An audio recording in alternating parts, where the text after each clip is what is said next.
Welcome to Charity Therapy, the podcast where we explore the ups and downs of the nonprofit sector and answer your burning questions. I'm your host, Jess Birkin, owner of Birkin Law Office, and I'm excited you're here. Imagine hanging out with me and my super smart, funny nonprofit expert pals. You get to ask them anything about your nitty-gritty nonprofit life and get their wisdom for free. Whether you're a seasoned pro or just strapping on your nonprofit boots, we're here to share stories and remind you you're not alone on this journey. So get ready to join the conversation and bring me the tough questions. I ain't scared. Ready to rock? Let's dive in. Hello, and welcome to this episode of Charity Therapy. Today, I've got one of my offspring here. Hi, Max. Hello. How are you? I'm good. How's your summer break? We're in the throes of summer break now. Yeah, it's nice to not have to be in a fluorescent box with lots of other children. It's very nice. Dude, seriously, I feel like it's always nice to not be in a fluorescent box with lots of other children. I'm sure a lot of office workers are relating to that and wishing they had a summer break. Well, not children, though. I don't think you're supposed to be in a fluorescent box with children if you're a full-grown person. I don't know. I think there's an argument to be had that many adults are really just children in a fluorescent box. Yeah. Oh, anyway, so we're going to talk today about nonprofit boards. Okay. Do you know what a nonprofit board is? No.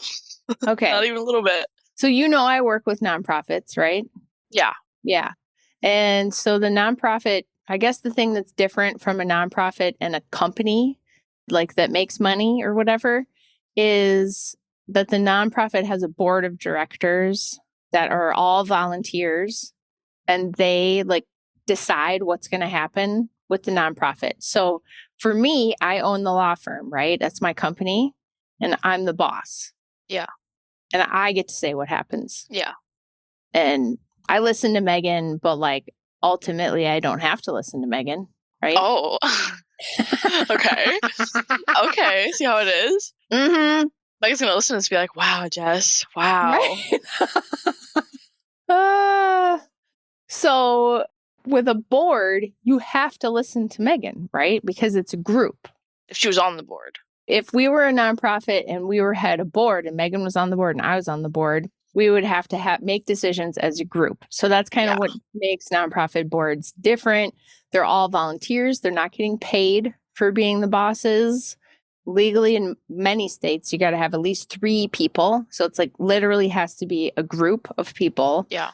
And then like their job is to like see the big picture and make decisions for the organization. And it's usually not to like hire and fire people. If they've got staff, like that's up to the executive director. Sometimes you have a very small organization and then they would hire an executive director. And then there's like officers on the board. Have you ever heard of that? That sounds familiar, but not really, no.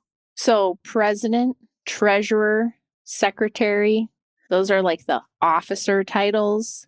And those are basically board members that have special extra duties in addition to just being in this group that has to vote and make decisions for the organization. The president usually runs the board meetings. They're like, banging the gavel on the little thing and saying, hey, it's time to get organized here. Stop talking about the donuts. And then the treasurer is usually responsible for the financials, right? So they're looking at the bank accounts. They're working with the finance committee.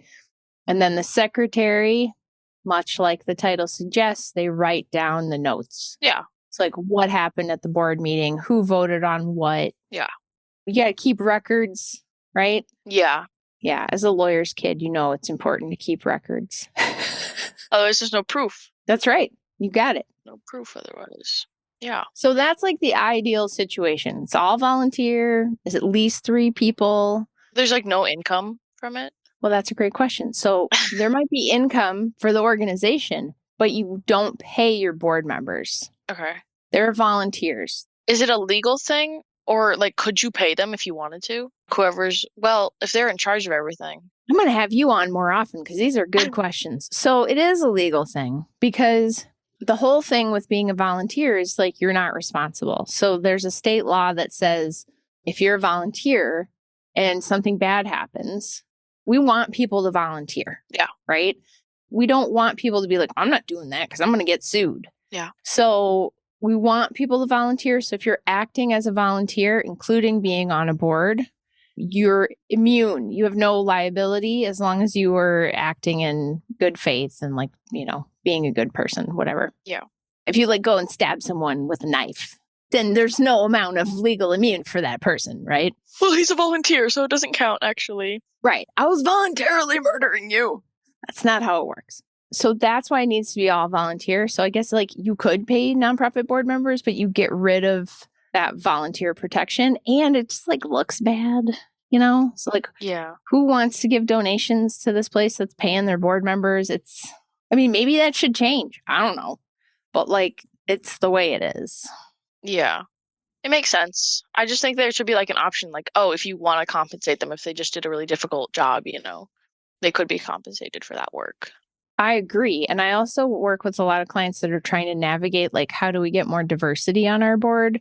The reality is if you got a bunch of like time and you're just not busy, you tend to get a bunch of like more wealthy, maybe older, whiter, people with privilege. Yeah, because they don't need to be working all the time necessarily. So they have time to volunteer or do a job where they don't need to be paid, kind of thing. Yes. So this is like a current issue that like many smart, hip, cool nonprofit leaders are struggling with. Like, how do we get people into the room that should be there and also compensate them for their valuable work, right? So these are good questions that you're asking. I'm very proud of you right now as your mom. Thank you. All right. So knowing that you kind of have that like framework of like the board and what it is, you think you're ready to like weigh in as a guest expert on one of these nonprofit questions? Yes. I think we've established that you're wise beyond your years, fully qualified. Okay, let's roll. Here's our question of the day. We have a small nonprofit that offers services to veterans, youth, and the community. In order for people to become volunteers with our organization, our rules require a majority board vote. A unanimous board vote is required for them to become a full member. Our president is trying to impose a veto power, where if he doesn't like the outcome of our unanimous vote, then he will have the power to overturn it. Okay, this question is a little vague. Okay. So let's get through the end and then we'll pick it apart. Other members and I are against this veto power. He's trying to become a dictator instead of a leader and take away our votes. Somehow, he and the vice president think that their job is to tell us how things are going to be, and we have no say over our organization. To them, it's their way or the highway. We have a good organization, and we're only 1 year old.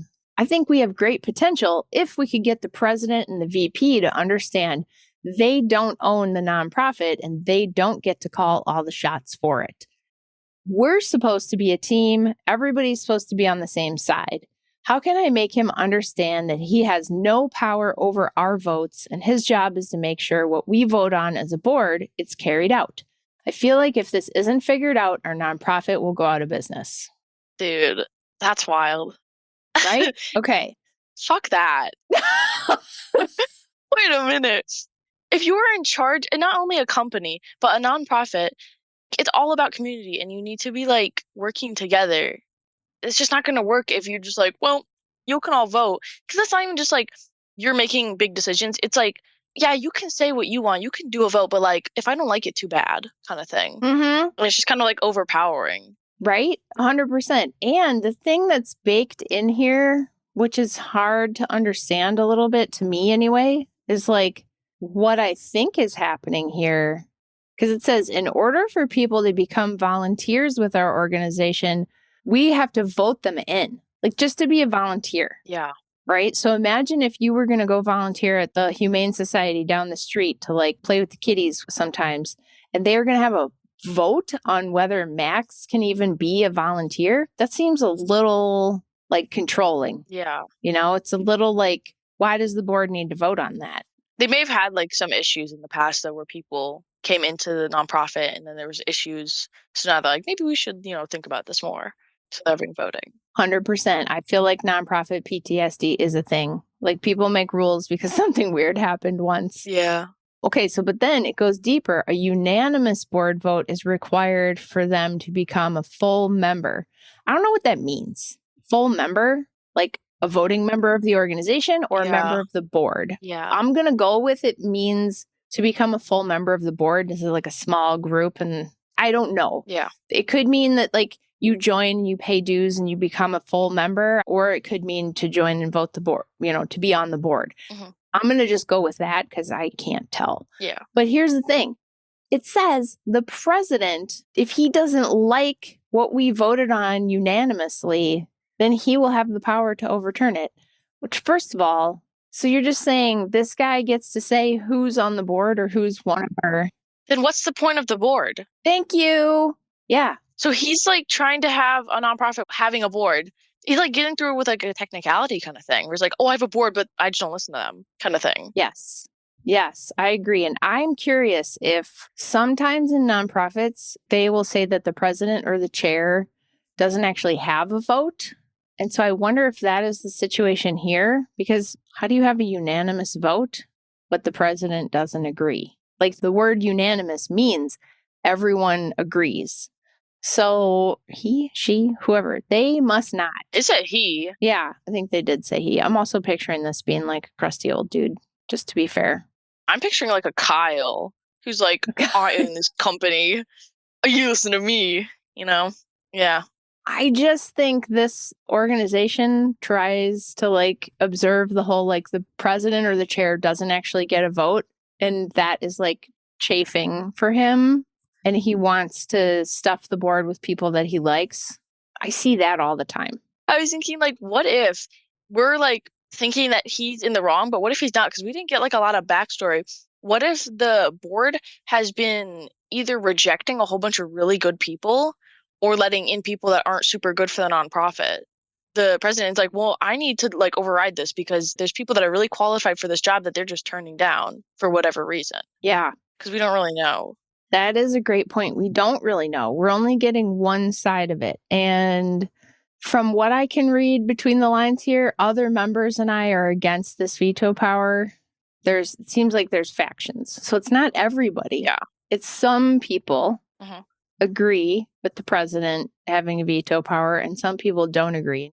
You are 100% right. I can tell you actually several times we have had people call and be like, I'm having this problem with my nonprofit. The board is going crazy and we need to do this, that, and the other. And then people from the other side of the fight call, trying to hire a lawyer, and be like, we are having a problem. That side of the board is crazy. And da da da da da. And of course, we just refer those cases out because I don't want to work with people in their crisis. But yeah, like, y'all want to go sue each other. We don't go to court. So you're absolutely right. We're only getting one side of the story. That's a really great point. What do you think we should do about the veto power, though? I don't know. It's a complicated situation, especially with the like loss of context. Yeah. I mean, welcome to my world, right? Here's my thought. Let's give the president and the vice president the benefit of the doubt, like you said. Let's just assume they see something that it's like, y'all are crazy. We need stronger candidates. Okay, fine. I feel like there's a way to go about that that's not just kind of creating a veto power and trying to like smash your will through.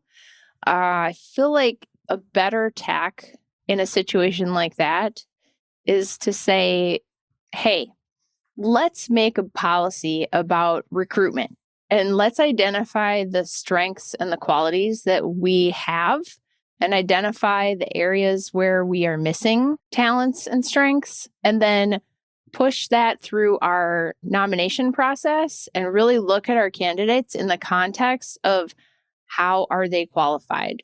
Not, are they my friend? Do they really love the veterans and the youth? But like, what are they bringing to the table that we need? Yeah. I think there's a way to do it that's maybe a little bit more diplomatic. I feel like all this company needs is more communication because I feel like this like could all be solved if they really just sat down and maybe even like brought in the person. Well, maybe not. I guess if they're talking about it, maybe don't bring in that person that you're trying to vote if you're going to bring them in. But just like talking about what could this person bring to the company? What, pros and cons kind of thing. Not just, well, I'm actually vetoing that. This person is in the company now. Right? Because that's just not a great way to run a company. If there's no community and like sense of like togetherness, your business is kind of just going to fall apart. I love that. Yes. No, it's so true because, okay, let's just say you have the veto power and then you're like, boom, Bob's on the board. Sorry. And then you're going to go to the next board meeting and Bob's like, hi, I'm Bob. You all didn't want me here, but here I am. What are those meetings going to be like, right?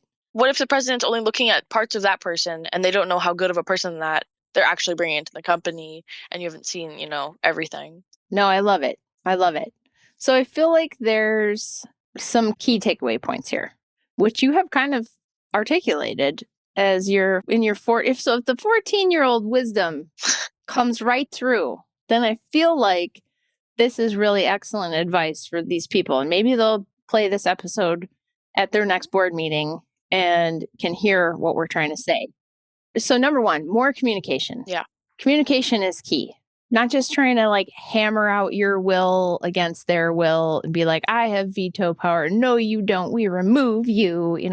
Those are big hammer hit moves where talking, communicating is so much more effective. Not even just communicating, like adding people in, but also communicating after the situation happens. Like, oh, President, why did you want to like have the veto? Like, what is something we could improve on? Like, were you feeling that you were like pushed out and not getting like a choice or like being heard kind of thing? Because that's also important to acknowledge what happened. I love that. Yes, making sure everybody is heard. Absolutely. And also, if they are following the president or chair doesn't get to vote policy, like there's no legal requirement for that unless your state statute says it, which I haven't run into one yet that does. People just adopt that because they heard it's a thing and there's no reason for that. I also think back the truck up.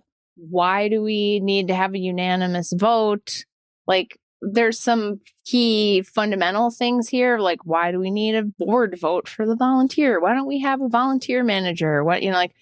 There's a bunch of other stuff, which is sort of my second piece, which is maybe try having some policies and procedures. Maybe everything doesn't need to be a board decision. Maybe try after 1 year, you're in a place where you can try building some structure and building in some process that everybody can feel good about, right? How do we have a process for identifying future board members? How do we do like a strengths, weaknesses assessment on ourselves and like develop a process around that everyone agrees to and feels good about so that we don't get into these like interpersonal disputes. And I think the point you made, Max, about creating community and togetherness, 100%, right? That is so important, especially in these all volunteer organizations. Your organization is not going to last. Yeah. The questioner is absolutely correct. If this isn't figured out, the nonprofit is going to go under. Because if you don't have a sense of community, if you don't develop that togetherness, it will all fall apart and people will go their separate ways. And then I like what you said about making sure people are heard and making sure that everybody is at the table and is feeling like represented. I wouldn't be surprised to find out that this is an organization that uses Robert's rules and uses it really badly. And so people don't feel heard. Absolutely. Well, Max, thank you for being here. You're an amazing guest. Thank you. You had very great insights. I look forward to having you on again. Do you think you would come back? Yes. You sounded a little unsure. I love it. Folks, if you enjoyed Max as our guest today, put it in the comments. Send me a note. Do me a favor. Share this episode with your friends that are freshmen in high school. Show them it's possible that 14-year-olds can figure out nonprofit best practices. We can do this, folks. All right. Rate us, review us, subscribe, get on the thing and press the 5-star button. It really helps me out. If you have a question or a story to share, I would love to hear from you. Send me a note. Send it online. Leave a voice memo. The number to leave a voice memo is 612-208-9120. I'm still waiting for my first recorded question. You guys can do this. I will keep it anonymous. Nobody will know it's you. Call and leave it. All right. Thanks for listening. See you next time.